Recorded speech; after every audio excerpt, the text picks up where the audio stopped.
Hola amigos, ¿cómo estáis? Bienvenidos a otro vídeo de nuestro canal. Esta ocasión va a ser un vídeo distinto, un poquito más completo, y vamos a hablar sobre las novedades de inteligencia artificial que se han incorporado en SQL Server. Es verdad que hace tiempo que podíamos ver algo parecido en Azure SQL, pero no del todo. Pero ahora ya con la demo, con la beta privada, la beta pública, perdonadme, de SQL Server 2025, ya podemos probar en profundidad qué es esto. Lo que vamos a poder hacer es llamar a modelos a través de procedimientos almacenados de SQL Server, y con ello vamos a poder incluso hacer búsquedas semánticas. Ya vienen nativas en la actualización esta de SQL Server, ya vienen todas las funciones que vamos a necesitar para esas búsquedas semánticas. Como esto puede parecer un poco lioso, quería empezar explicándoos qué son los conceptos que vamos a necesitar y luego ya vamos a ver cómo implementar esto en SQL Server. Así que vamos a la pantalla, que os tengo preparada una presentación, y vemos los conceptos. Bien, pues aquí estamos. Como os decía, os he preparado una presentación sobre inteligencia artificial en lo que es SQL Server 2025 y Azure SQL. Y vamos a empezar sin más dilación ya. Lo primero que tenemos que saber es qué es esto de la IA en SQL. Bueno, esto no es ninguna cosa del futuro, esto ya está aquí entre nosotros, es nuestro presente. Lo primero que tenemos que saber con esta inteligencia artificial en SQL es que una de sus mayores características es la seguridad. Los datos no están en ningún modelo, están en nuestra base de datos, y simplemente el modelo genera lo que necesitamos para poder consultar, pero siempre dentro de la base de datos. Esto nos garantiza una velocidad que no nos garantiza ninguna otra solución. Por supuesto, es inteligente. Estamos hablando de inteligencia artificial. Es inteligente y es interactivo. Podemos interactuar con nuestra base de datos. Y vosotros me diréis, Roberto, yo siempre he podido interactuar con mi base de datos, con los comandos SQL, con el Transact SQL he podido interactuar con mi base de datos. Sí, pero la diferencia ahora es que esta interacción va a ser como un humano, va a ser natural. Y además podemos incluso delegar tareas para que sea autónoma. Pues ya sabéis, la inteligencia artificial puede llegar a ser autónoma. Para esto vamos a tener que entender una serie de conceptos clave que tenemos aquí y vamos a ir viendo lo que necesitamos, ¿vale? Entonces, dejadme que os ponga el puntero aquí para que lo veáis. El primer concepto que tenemos que tener claro es lo que es un vector. Un vector es la representación, o sea, un array, una cadena de números, de valores numéricos. Y en esto se basa la IA. La IA no trabaja con palabras, la IA no sabe leer. La IA trabaja con vectores, con probabilidades y con operaciones matemáticas de estos números, ¿vale? Entonces, tenemos que tener claro lo que es un vector. Estos vectores, luego, una vez que tenemos varios, los podemos comparar y a partir de compararlos podemos sacar su similaridad, ¿vale? La similaridad entre dos cadenas numéricas. Podemos ver cómo de iguales son. Y esto es lo que va a hacer la IA realmente, ¿vale? Para que esto sea rápido podemos indexar estos vectores. SQL nos permite, a partir de SQL Server 2025, indexar los vectores. Luego he puesto aquí un concepto muy importante que son los LLM, los modelos grandes de lenguaje, por sus siglas en inglés. Bueno, pues son esos modelos de inteligencia artificial que vamos a utilizar para generar lo que necesitemos y para esas consultas. Otro concepto del que no vamos a parar de hablar y a partir de ahora acostumbraros a él es el embedding. El embedding no es más que un vector al que se le ha asignado un valor semántico. Es decir, a un concepto yo le asigno un vector y ese vector es un embedding porque tiene valor semántico, significa algo, ¿vale? El modelo LLM va a coger nuestros datos, los va a vectorizar, los va a convertir en vector y como eso tiene un valor, se va a convertir, lo vamos a llamar embedding.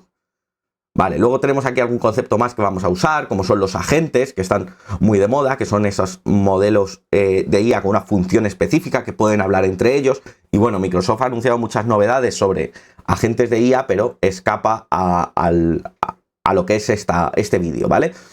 Otro concepto importante son las REST API. Las APIs es algo con lo que llevamos trabajando muchísimos años y si sois del mundo de desarrollo las conoceréis desde hace mucho, ¿vale? No es más que una URL a la que le hacemos una petición y nos devuelve una serie de información en función de la petición que le hemos hecho. SQL se basa, ya os lo digo, lo adelanto, en llamadas API a los modelos. Le hacemos una petición a la API del modelo, en concreto a la API de OpenAI, pero también puede ser, yo lo voy a hacer con la API de OpenAI, pero puede ser la de NVIDIA, puede ser cualquier API de cualquier IA, ¿vale? Puede ser de Oyama, puede ser incluso local, ¿vale? No tiene por qué ser la API de OpenAI, aunque yo lo voy a hacer con la API de OpenAI porque me es más práctico, ¿vale? Le vamos a pasar una petición y nos va a devolver un valor. Normalmente nos lo devuelve en formato JSON. En la petición le vamos a mandar un prompt. ¿El prompt qué es? Es eso que nosotros le escribimos, el mensajito que le escribimos a la IA. Ese mensaje que nosotros con el que interactuamos con la IA, eso se llama prompt. Y nos va a permitir, en nuestro caso, hacer lo que queremos, que es chatear con nuestros datos, ¿vale? En última instancia lo que queremos es coger nuestra base de datos y chatear con ella, hablar con nuestra base de datos directamente. O incluso nos puede permitir orquestar distintos procesos, ¿vale? Lo que es la orquestación, pues coger varios procesos y lanzarlos a petición. Venga, vamos a seguir, ya hemos visto los conceptos básicos y vamos a profundizar en el mundo de los vectores.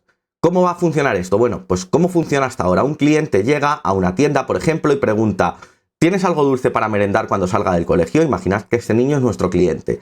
Y entonces nosotros como vendedor o el vendedor piensa en lo que le ha pedido el cliente e interpreta. El niño quiere un snack dulce, sano, que sea para niños, porque es un niño, que sea fácil de llevar y de comer, porque lo quiere llevar al colegio y comérselo cuando salga para merendar. Entonces consulta la base de datos, crea una consulta, como puede ser esta, ¿vale? Esto le devuelve unos datos y entonces el vendedor interpreta lo que le dice la base de datos y le responde: claro, puedes tomarte estos batidos de fruta que viene en una bolsa y es fácil de llevar en la mochila. Vale, esto es un poquito cómo funcionaría hasta ahora, ¿no? Pero vamos a ver cómo va a funcionar ahora con la IA.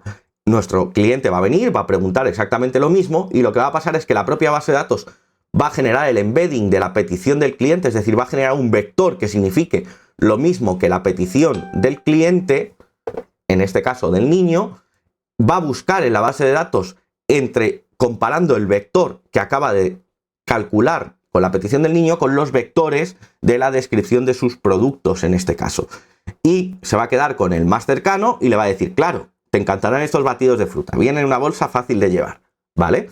Entonces, lo que va a hacer es directamente el motor de base de datos interpretar la petición sin que lo hagamos nosotros y calcular qué productos son los más cercanos.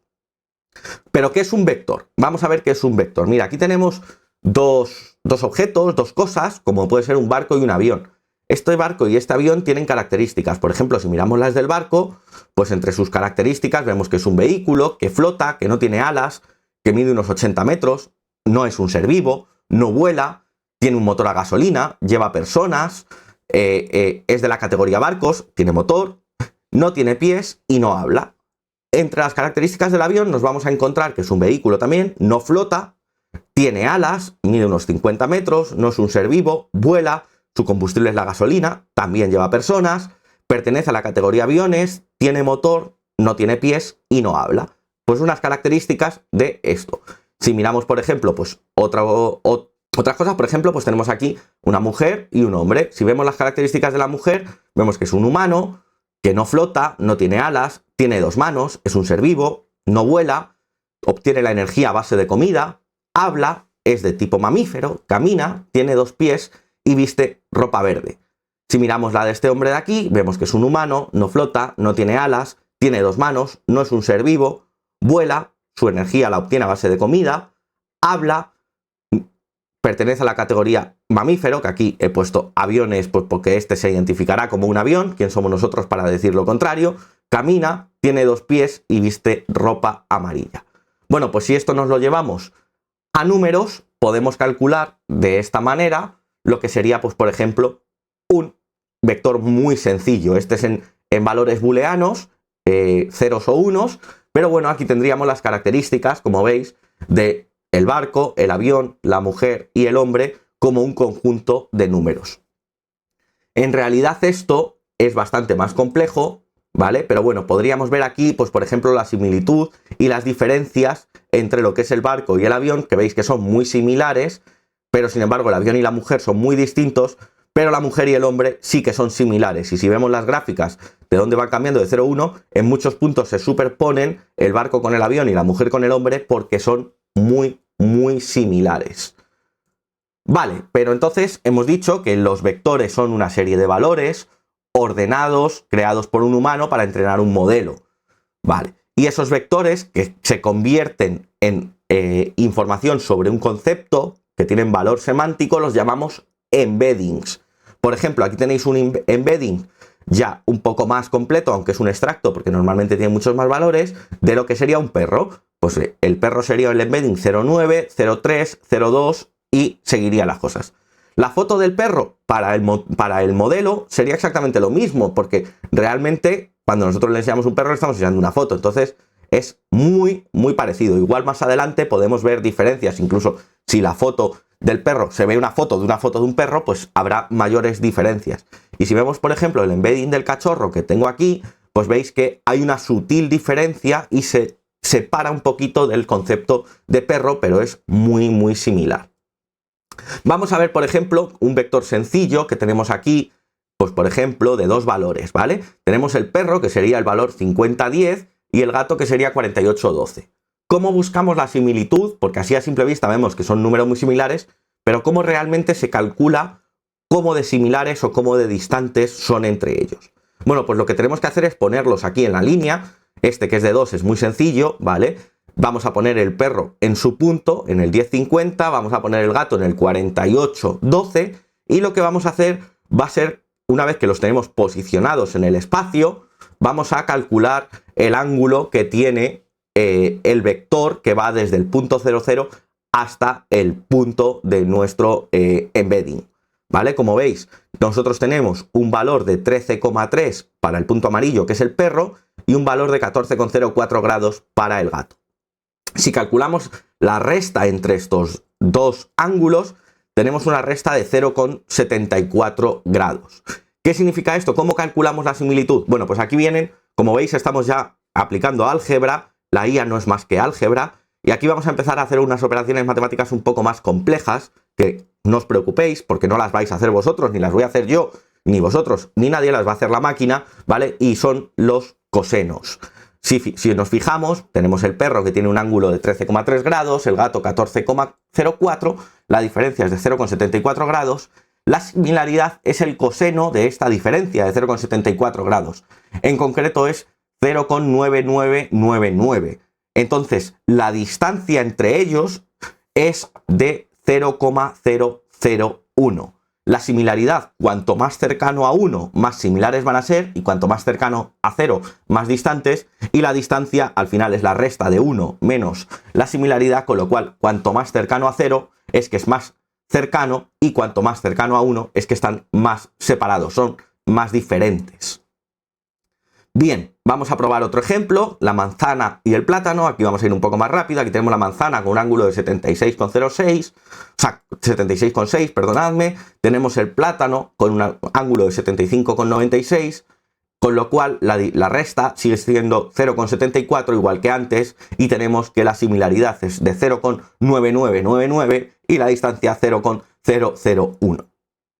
Pero ¿qué pasa si calculamos la similitud y la diferencia entre la manzana y el gato? Pues fijaros, nosotros sacamos los ángulos, calculamos la resta, esta resta ya es 62,32, y fijaros que la similitud es de 0,46, mientras que la distancia es de 0,64.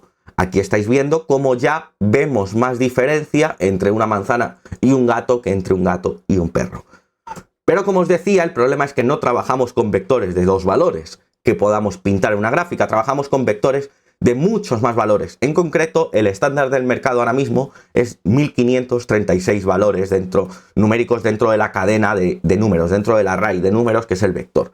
Pero bueno, como la fórmula es igual para 1536 que para 3, pues os voy a enseñar cómo es la fórmula, ¿vale? Aquí tenemos lo que sería el vector de un barco, de un avión, de un hombre y de una mujer con 3 valores numéricos. Como veis, así a simple vista podemos ver que el barco y el avión son similares y que el hombre y la mujer también. Sin embargo, el barco y el hombre, o el avión y el hombre, son diferentes. Vamos a ver cómo se calcula esto. Lo primero que tenemos que coger aquí, por ejemplo, yo he cogido dos vectores. para compararlos, que es el vector del barco y el vector del avión. Lo siguiente que vamos a hacer es calcular el producto. Y esto significa multiplicar este por este, el segundo por el segundo y el tercero por el tercero. ¿Vale? O sea, multiplicamos el vector barco por el vector avión. Si os fijáis, esto nos da, pues 2 por 2,1 nos da 4,2, 1 por 1,1 nos da 1,1 y 0 por 1,1 da 0. Si lo sumamos, 4,2 más 1,1 más 0 nos da 5,3. Bien, este valor lo vamos a tener aquí, lo vamos a guardar y luego lo usaremos.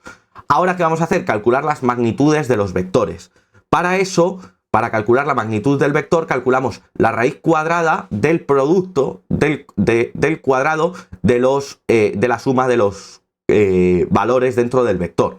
Pues 2 al cuadrado, o sea, la raíz cuadrada de 2 al cuadrado más 1 al cuadrado más 0 al cuadrado, que es la raíz cuadrada de 4 más 1 más 0.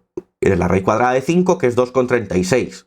Si calculamos la norma del avión, pues lo mismo, la raíz cuadrada de 2,1 al cuadrado más 1,2 al cuadrado más 0,1 al cuadrado nos da lo mismo a la raíz cuadrada de 5,63, que es 2,37.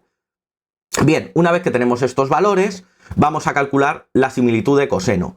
Para calcular el coseno, vamos a ver que es esto que habíamos calculado, que es el producto de los vectores, recordad que era 5,3, dividido entre el producto de las normas de los vectores. Tenemos 5,3 dividido entre la multiplicación de las normas, que es 2,36 más por 2,37. ¿Vale? Aquí lo tenéis. Esta es la división. Nos da una distancia de coseno, una similitud de coseno de 0,9996. Si os fijáis, los vectores nosotros los veíamos muy parecidos y aquí lo confirmamos. Para calcular la distancia simplemente restamos 1 menos lo que nos ha dado el coseno de la comparación de los vectores y nos da que la similitud es 0,0004. Vemos que están los vectores casi apuntando en la misma dirección, con lo cual la diferencia es mínima, están muy alineados, son muy iguales. Vale, pues ahora simplemente ya hemos visto la teoría, vámonos a SQL y vamos a ver cómo podemos hacer esto. Lo primero que tenemos aquí es una base de datos, estoy conectado a un servidor. Veis que es versión 17, que es un SQL Server 2025, lo necesitamos para trabajar y en este vídeo simplemente os voy a enseñar cómo queda. Si queréis ver más cómo he llegado a esto, lo veremos en siguientes vídeos. Simplemente yo tengo aquí, fijaros, una tabla de descripción de productos, os voy a hacer un poco de zoom, donde tengo pues mi ID de producto y mi descripción de los productos. Dejadme que haga esto en grande. Aquí tenéis, veis, la descripción de los productos, ¿vale? Podemos ir bajando por ellos, podemos ir viendo las distintas descripciones de nuestros productos. Esto es AdventureWorks, la base de datos AdventureWorks, con lo cual sabéis que representa o vendría a representar una tienda de bicicletas.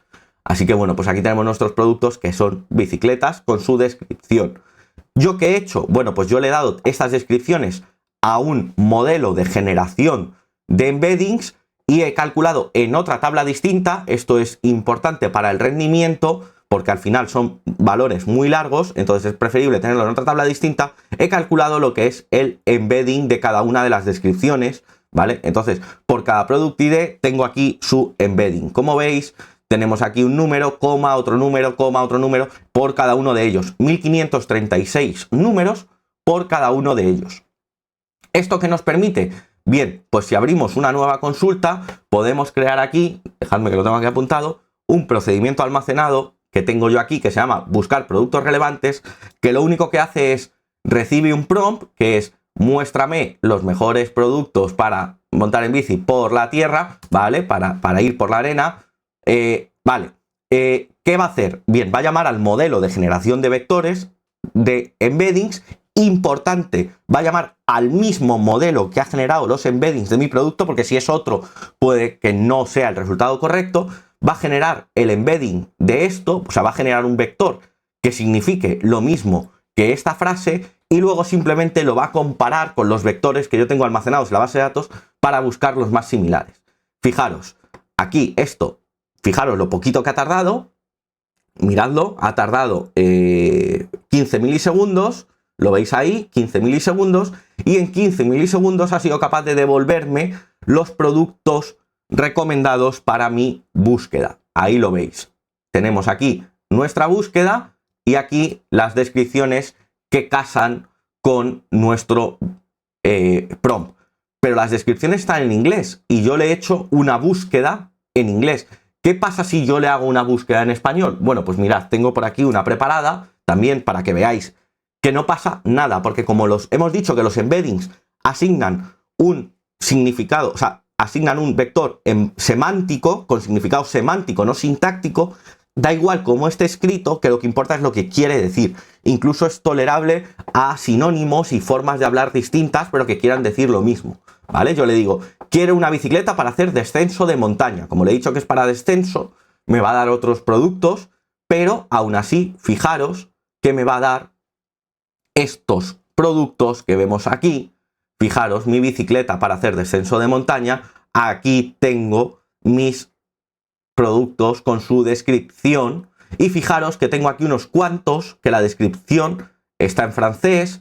Tengo otros que la descripción está en inglés. No pasa absolutamente nada. El modelo entiende los idiomas y ha calculado los vectores, los embeddings con significado semántico. Da igual el idioma de la descripción. Mirad, ¿queréis que hagamos otra prueba así en directo? Le digo que quiero una bicicleta en vez de para hacer descenso de montaña, para competir en carreras de carretera, ¿vale? Vamos a decirle todo lo opuesto, una bicicleta de carreras de carretera. Bueno, pues aquí tenemos los productos, fijaros lo poco que ha tardado, he hecho el prompt con vosotros, no estaba cacheado ni mucho menos, esto ha llamado a OpenAI, ha generado el vector, el embedding de este prompt que yo le he pasado y lo ha comparado con los vectores que yo tengo almacenados en la base de datos. Por eso os decía que es muy seguro, porque yo los vectores de mis productos los tengo en local. Yo simplemente le voy a pasar el prompt a OpenAI, va a generar el embedding de lo que yo le estoy preguntando y con eso me va a comparar un embedding con otro. Y va a buscar los que sean más cercanos. Y ahora sí, hasta aquí este vídeo de lo que son las búsquedas semánticas con inteligencia artificial en SQL Server 2025. Si queréis saber cómo lo he hecho, haremos un vídeo pronto. Suscribiros al canal para no perdéroslo. Si os ha gustado, dejad vuestro me gusta. Dejadme en comentarios qué os parece, qué utilidades le veis a esto, además de esta de comparar productos. Yo, por ejemplo, mi amigo Eladio Rincón tiene una demo ya hecha en Azure que lo usa para búsqueda de sentimientos, tiene las transcripciones de llamadas de un call center y él lo usa para buscar sentimientos, pues si son positivas o son negativas con el embedding, o incluso puedes pasarle lo que es el feedback que te dejan, los comentarios que te dejan en la web de los productos, lo que quieras, y poder calcular si está bien, está mal, por dónde mejorar, cuál es el estado de ánimo de tus clientes con tus productos, con tus pedidos, con lo que quieras. Espero que, como digo, os haya gustado. Suscribiros al canal para que os avise cuando suba el vídeo de cómo se hace esto. Dejad vuestro me gusta y, sobre todo, compartirlo con vuestros amigos, que seguro que les es de mucha utilidad. Nos vemos pronto en otro vídeo. ¡Hasta luego!